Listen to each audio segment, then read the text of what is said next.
നമസ്കാരം. ഓം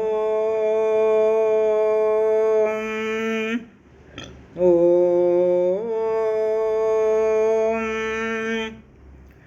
ഓം.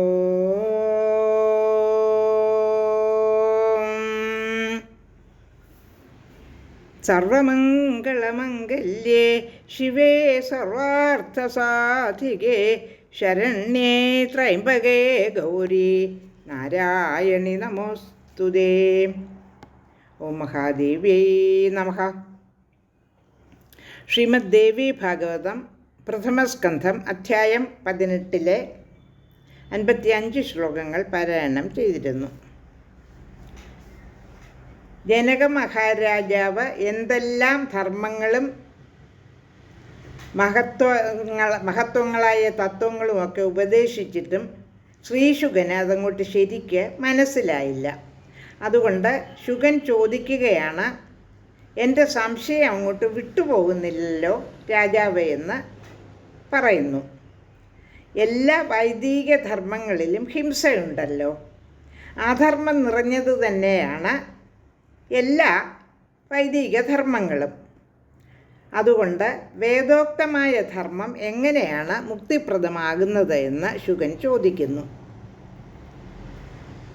അതുപോലെ വേറൊരു സംശയം ചോദിക്കുന്നത്, ഒരു വലിയ അനാചാരമാണല്ലോ സോമപാനം. അതുപോലെ തന്നെയാണ് പശുഹിംസയും മാംസഭക്ഷണവുമൊക്കെ. പക്ഷേ സൗത്രാമണി എന്ന യാഗത്തിൽ വളരെ പ്രത്യക്ഷമായി തന്നെ ഈ സുരാപാനം വിധിച്ചിട്ടുണ്ട്. അതുപോലെ ചൂതുകളിയും വിവിധ വ്രതങ്ങളുമൊക്കെ അനാചാരങ്ങളായിട്ടും അതെല്ലാം തന്നെ ഈ യാഗത്തിൽ അനുഷ്ഠിക്കാൻ പറയുന്നുണ്ടല്ലോ. എന്നിട്ട് ഒരു ഉദാഹരണം പറയുന്നത്, ശശബിന്ദു എന്നൊരു രാജാവ് ഉണ്ടായിരുന്നതായി കേട്ടിട്ടുണ്ട്. അദ്ദേഹം വളരെ ധർമ്മതൽപരനും ദാനശീലനും സത്യസന്ധനുമൊക്കെ ആയിരുന്നു. അദ്ദേഹം ധർമ്മമാർഗത്തിൽ മാത്രം സഞ്ചരിക്കുന്നവനായിരുന്നു. ഒട്ടേറെ യാഗങ്ങളും അദ്ദേഹം ചെയ്തിട്ടുണ്ട്. അങ്ങനെ യാഗത്തിൽ കൊന്ന പശുക്കളുടെ തോലെല്ലാം കൂടി വലിയൊരു പർവ്വതമായി തീർന്നു. അതിന്മേൽ മേഘങ്ങൾ വർഷിച്ചത് മൂലമാണ് പുണ്യയായ ചർമ്മണ്വതി നദി ഉത്ഭവിച്ചത് എന്ന് പറയുന്നുണ്ട്. ആ രാജാവും ദിവംഗതനായി തീർന്നെങ്കിലും ഭൂമിയിൽ അദ്ദേഹത്തിന് ശാശ്വതമായ കീർത്തിയുണ്ടായി.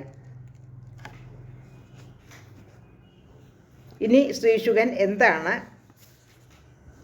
ജനക മഹാരാജാവിനോട് സംഭാഷണം ചെയ്യുന്നതെന്ന് അടുത്ത ശ്ലോകങ്ങളിൽ വിവരിക്കുന്നുണ്ട്. ഇപ്പോൾ 55 ശ്ലോകങ്ങളാണ് പാരായണം ചെയ്തത്. ഇനി അടുത്ത ശ്ലോകങ്ങൾ നോക്കാം. ശ്ലോകം 56. സ്ത്രീ സംഗേന സദാ ഭോഗേ സുഖം ആപ്നോതി മാനവഃ അലാഭേ ദുഃഖം അത്യന്തം ജീവൻ മുക്ത കഥം ഭവേത്. സ്ത്രീകളുമായി സദാ സംസർഗം ചെയ്യുന്നതുകൊണ്ട് മനുഷ്യൻ വിഷയഭോഗത്തിൽ സുഖം കണ്ടെത്തുന്നു. അതില്ലാതെ വരുമ്പോൾ അത്യന്തം ദുഃഖിക്കുകയും ചെയ്യുന്നു. എന്നിരിക്കെ എങ്ങനെയാണ് ജീവൻ മുക്തനാകുന്നത്? ജനക ഉവാച. ശ്ലോകം 57. ഹിംസായജ്ഞേഷു പ്രത്യക്ഷ സാ ഹിംസാ പരികീർത്തിത ഉപാധി യോഗതോ ഹിംസ നാന്യഥേതി വിനിർണയഃ. യജ്ഞത്തിലെ പ്രത്യക്ഷമായ ആ ജന്തുഹിംസ അഹിംസയായിട്ടാണ് പ്രകീർത്തിക്കപ്പെടുന്നത്. ആസക്തിയോടുകൂടി ചെയ്യുന്നത് ഹിംസയാവൂ. മറ്റൊരു തരത്തിലുള്ളതും ഹിംസയല്ലെന്നാണ് പ്രമാണം. ശ്ലോകം 58. യഥാ ചേന്ധന സംയോഗാദഗ്നൗ ധൂമ പ്രവർത്തതേ തദ്വിയോഗാത് തഥാ തസ്മിൻ ധൂമത്വം വിഭാതി വൈ. വിറകുമായി ചേരുന്നതുകൊണ്ടാണ് അഗ്നിയിൽ പുകയുണ്ടാകുന്നത്. അതുപോലെ തന്നെ വിറകില്ലാത്ത തീക്കനൽ പുകയില്ലാതെ തിളങ്ങുന്നു. ശ്ലോകം 59. അഹിംസാ ച തഥാ വിദ്ധി വേദോക്ത മുനിസത്തമ രാഗിണാം സാപി ഹിംസൈവ നിസ്പൃഹാണാം ന സാമതാം.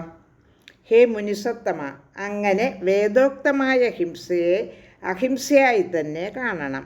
എന്നാൽ വിഷയാസക്തന്മാർക്കത് ഹിംസയാണ്, വിരക്തന്മാർക്ക് അതല്ല താനും. ശ്ലോകം 60. അരാഗേണ ചയത്കർമ്മ തഥാഹംകാരവർജിതം അകൃതം വേദവിദ്വാംസഃ പ്രവദന്തി മനീഷിണഃ. ആസക്തിയില്ലാതെയും അതുപോലെ അഹങ്കാരമില്ലാതെയും ചെയ്യുന്ന ഏത് കർമ്മവും ചെയ്യാത്തതായിട്ടറിയണമെന്ന് ബുദ്ധിമാന്മാരായ പണ്ഡിതന്മാർ പറയുന്നുണ്ട്. ശ്ലോകം 61. ഗൃഹസ്ഥാനാം തു ഹിംസൈവ യാ യജ്ഞേ ദ്വിജസത്തമ അരാഗേണ ച യത്കർമ്മ അഥാഹംകാരവർജിതം. ഹേ ബ്രാഹ്മണോത്തമ, യജ്ഞത്തിൽ ഗൃഹസ്ഥാശ്രമികൾ ചെയ്യുന്നതും ഹിംസ തന്നെ. എന്നാൽ അനാസക്തമായി അഹങ്കാരരഹിതമായി ചെയ്യുന്നതായാൽ അത് പുണ്യമാണ്. ശ്ലോകം 62. സാംഖ്യസൈവ മഹാഭാഗ മുമുക്ഷാണാം ജിതാത്മനാം. ആ ഒരു ശ്ലോകത്തിൻ്റെ അർത്ഥം, ഇത് അവസാനത്തെ ശ്ലോകമാണ്, 62ാമത്തെ ശ്ലോകം 18ാം അധ്യായത്തിലെ. ഒന്നുകൂടി ആ ശ്ലോകം, ഒരു വരിയുള്ള ശ്ലോകം ചൊല്ലാം. സാഹിംസൈവ മഹാഭാഗ മുമുക്ഷാണാം ജിതാത്മനാം. അത് ഹേ മഹാഭാഗ, മനോജയം നേടിയ മുമുക്ഷുക്കൾക്ക് അഹിംസയുമാണ്. ഇത് ശ്രീദേവി ഭാഗവതേ പ്രഥമസ്കന്ധേ 18. ലോകാ സമസ്താ സുഖിനോ ഭവന്തു.